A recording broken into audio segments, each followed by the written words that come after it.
नमस्कार, मैं सिद्धार्थ शर्मा सुरागी लाल news channel से। लगातार जो ढेला नदी है वो कटान करती जा रही है। हमने आपको दिखाया था भी कि जो ढेला नदी के किनारे जो मकान हैं वो लगभग 6 मकान गिर चुके। कुछ की हालत अभी भी ऐसी है कि कब स्थिति उनकी ऐसी है कब नीचे गिर जाए।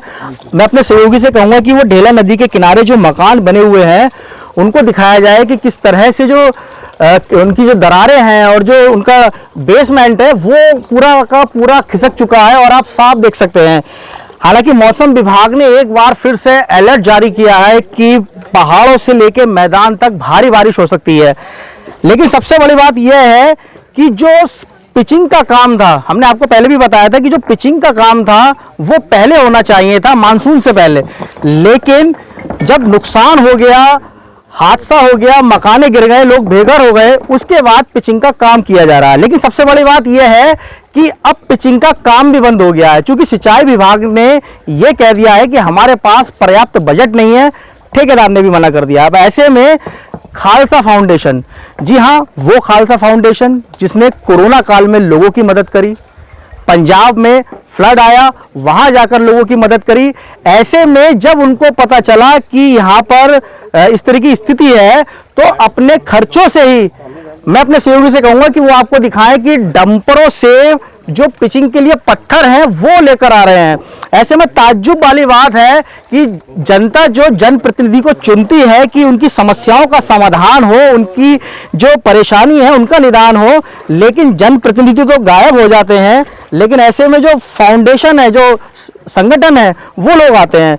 मेरे साथ इस समय पूर्व पार्षद हैं कादिर जी। कादिर जी, पिचिंग का जो काम बहुत पहले होना चाहिए था लेकिन अभी तक नहीं हो पाया। अब तो विभाग ने भी मना कर दिया कि बजट नहीं है। देखिए, प्रतिवर्ष जो है बरसात से पहले जो है कट्टों की यहाँ पिचिंग बनाई जाती थी सुरक्षा दीवार के लिए, लेकिन इस बार तो वो काम भी नहीं हो पाया। और बड़े अफसोस के साथ मुझे कहना पड़ रहा है कि इतना बड़ा हादसा हमारी ढेला बस्ती के साथ और नागेश्वर मंदिर के साथ हुआ है। कोई भी जनप्रतिनिधि बड़ा यहाँ पर देखने के लिए नहीं आया है जिसके हाथ में पावर है। हमारा मानना यह है कि जिस तरीके से हमारे जो है बंटी भाई और हमारे बंटी भाई की टीम खालसा फाउंडेशन काशीपुर जिस तरीके से हमारा सहयोग कर रहा है, कल भी एक डंपर उन्होंने जो है पत्थर अपने निजी खर्चों से भेजा है और आज भी एक डंपर निजी खर्चों से भेजा है। बंटी भैया, उनका भैया का क्या नाम? रंजीत भैया हमारे, उनका खालसा फाउंडेशन के वो सदस्य हैं। कल उनका मेरे पास फोन आया कि हम जो है कुछ सहयोग और करना चाहते हैं। बंटी भाई से बात हुई, खालसा फाउंडेशन काशीपुर द्वारा जो है आज ये एक डंपर पत्थर और भेजा गया है। मैं इनका जो है बहुत बहुत आभारी हूँ कि इस तरीके से जो है हमारे इस दुख की घड़ी में हमारे साथ खड़े हैं और जो भी प्रयत्न हो पा रहा है वो लोग ये कर रहे हैं। जनप्रतिनिधि जो चुने जाते हैं वो इसलिए चुने जाते हैं कि क्षेत्र में कोई दिक्कत आती है तो उसका संज्ञान ले। आप खुद एक जनप्रतिनिधि रह चुके हैं और आपकी जो पत्नी है वो इस समय पार्षद हैं, आप पार्षद पति हैं। क्या मान के चलते हैं जनप्रतिनिधि को किस प्रकार से कार्य करना चाहिए? देखिए, जनप्रतिनिधि को कार्य करने के लिए सबसे पहली चीज चाहिए होती है इच्छा शक्ति। वो इच्छा शक्ति इस काशीपुर के किसी भी जनप्रतिनिधि में नहीं है। सारे लोग फोटो वीडियो जीवी हैं। बड़े बड़े नेता हमने देखे जो श्री राम के नाम पे जो है वोट लेना जानते हैं, लेकिन जब महादेव का मंदिर गिरने को तैयार है तो कोई यहाँ करके नहीं झांक रहा है। जब वोट का टाइम आएगा तो हर आदमी यहाँ पर जय श्री राम के नारे और हर महादेव के नारे लगा करके वोट लेगा, लेकिन जब हमारे महादेव का मंदिर जो है गिरने को तैयार है तो कोई वो बीजेपी का नेता यहाँ आके नहीं झांक रहा है। हमारे साथ खालसा फाउंडेशन के बंटी जी हैं। बंटी जी, एक सबसे बड़ा सवाल तो ये है कि जनप्रतिनिधि आपदा के समय में नहीं दिखाई दे रहा है, लेकिन अब आप लोगों ने इसका बीड़ा उठाया है। वाहिगुरू जी का खालसा और वाहिगुरू जी के प्रति। देखिए, जनप्रतिनिधि का काम है कि वो जनता के बीच पहुंचे और अब जो उनको अधिकार दिया है, जो जनता ने उन्हें चुन के यहाँ भेजा है, तो वो जनता के बीच पहुंच के वो उनके कार्यों को पूरा करें। अब जनप्रतिनिधियों के बारे में तो मैं ज़्यादा कुछ नहीं कहूँगा, बस उनका वो अपने अधिकार में, उनके पास अधिकार क्षेत्र है, वो अपने अधिकार का यूज़ करें और जो ये आपदा आई है या जहाँ भी दिक्कतें आती हैं वो अपने क्षेत्र को बढ़ाएं। यहाँ कादिर बहुत बढ़िया काम कर रहे हैं, छोटा भाई है अपना। लेकिन क्या है कि खालसा फाउंडेशन का काम जो है वो जनसेवा का है। जाति धर्म से ऊपर उठ के हम लोग जो है काम कर रहे हैं। हमारा मेन मकसद क्या है कि अगर जितना हमसे हो सकता है, जहाँ भी आपदा आए या हमारी मदद की ज़रूरत होती है वहाँ हम पहुँचते हैं। टीम में बहुत सारे लोग हैं, कुछ लोग यहाँ भी हैं, कुछ बाहर भी हैं। मेरा भाई रंजीत आया हुआ है, कल मेरी बात हुई थी, हमने यहाँ एक डंपर डाला, कल उसका फ़ोन आया कि भाई एक डंपर की और व्यवस्था करो, मेरे साथ लगना है और मैंने पहुँचना, मेरे को कोई दिक्कत नहीं है, तो भाई आ, और जितनी हमसे मदद हो जाएगी बस्ती वासियों की, जितनी भी यहाँ कोशिश करेंगे उतनी हम कोशिश करेंगे सर। सर काशीपुर से तो तुम्हें पता तो है ही है, यहाँ तो सब वोट लेने वाले हैं, कोई कुछ नहीं करने वाला।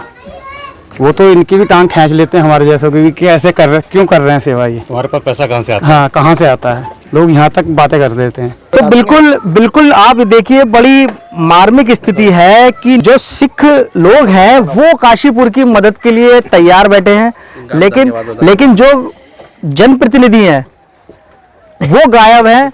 लोगों का कहना है, जो पीड़ित परिवार हैं, कि एक बार भी किसी जनप्रतिनिधि ने आके सुन नहीं ली कि क्या स्थिति है। लेकिन सबसे बड़ा सवाल ये होता है कि जो बजट होता है वो सरकारी पैसा होता है, आखिर सरकारी धन को बंदर बांट तो हो जाती है, लेकिन सरकारी धन जो है उसका सही जगह इस्तेमाल नहीं हो पाता। बंटी जी, बड़ा अजीब सी स्थिति है।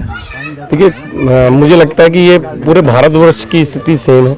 हर जगह जो है प्रतिनिधि क्यों नहीं वोट लेने के बाद जनता में वापस आते हैं, और मुझे लगता है कि जनता को भी सोचना चाहिए कि उन्हें अपने जनप्रतिनिधि को, अपने वार्ड मेंबर को, ने हर स्तर पे जितना भी जो भी नेता है उसे सोच समझ के उसका सिलेक्शन करना चाहिए।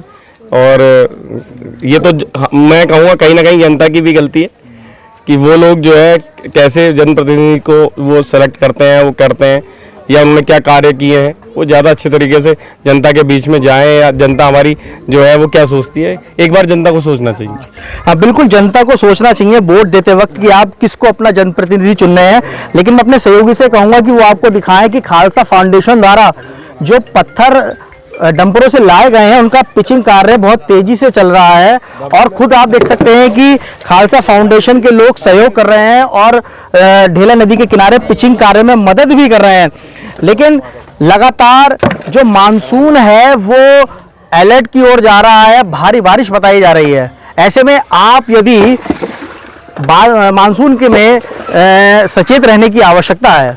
सिद्धार्थ शर्मा, सुरागी लाल न्यूज़ चैनल, काशीपुर।